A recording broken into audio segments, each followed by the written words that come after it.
a 15-minute city. This idea has many names: a 20-minute city, a 10-minute city, a 15-minute village, a complete neighborhood, or a walkable neighborhood. Whatever you may call it, all these names refer to one concept. The idea of a 15-minute city is one where a person can obtain their basic needs, and sometimes their beyond basic needs, within a walkable or bikeable distance, which is about 15 minutes. But personally, I like to stay within the 5 to 10 minute range. In most places in the United States, city planning has very clear-cut zones. A typical plan will have something like a commercial area where you have your restaurants, shops, a giant grocery store, perhaps a theater, and other businesses. Then you have a residential community here, here, here, and here. And maybe there's a park, because why not?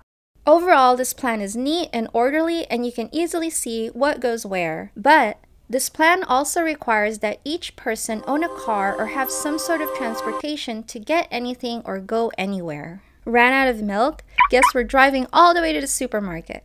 Got a soccer game to go to? Hop in the car. Want to chill at a cafe? That's another drive across town. And since this culture revolves around cars, people hardly walk or bike around. And since people hardly walk or bike around, there are hardly any sidewalks and bike lanes. Like this, for example. I had no idea where I was supposed to walk. On top of that, since it is a car culture, there is a need to provide parking for every establishment. With the addition of parking allotment, space between establishments are even more bloated and far apart, making it very difficult to be at a store and walk to another nearby store for a quick errand.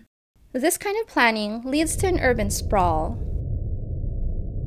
The concept of a 15-minute city or complete neighborhood requires a decentralized layout with mixed-use buildings. An example is this neighborhood in Greenpoint. I actually used to live in this area, right here to be exact. Walking 5 minutes gave me this range, and a 10-minute walk is this range. So let's see what I had access with in just a 5-minute walk. Starting with my basic needs, here are the places I was able to get groceries from. But if I needed something quick, there were bodegas steps away from the apartment.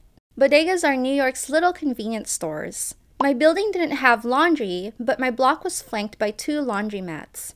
Here were the pharmacies, and one doubled as a post office as well. It provided all services of a post office, as well as taking UPS and FedEx packages. Examples of specialty stores in the area were a butcher, a seafood seller, a cheese shop, a florist, a jeweler who fixed my bracelet and I cooked them some lunch, a winery, a hardware store, and a bookstore.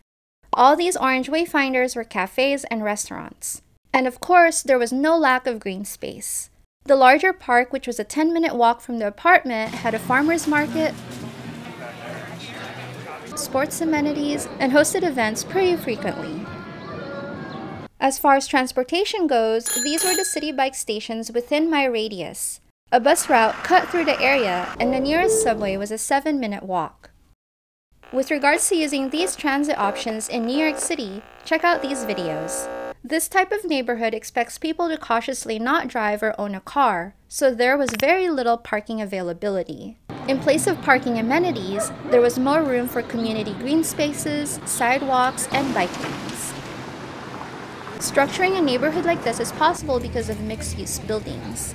In New York City, it's possible to have a building with a business at the first level, say a pizza shop or cafe, and residential apartments above it. By diversifying an area with a mix of residential, business, and access to public transit, it establishes a foundation for that neighborhood to embody the concept of a 15-minute city. Many parts of New York are like this, and a person can easily transfer from one complete neighborhood to another via public transit like a subway or a Citibike.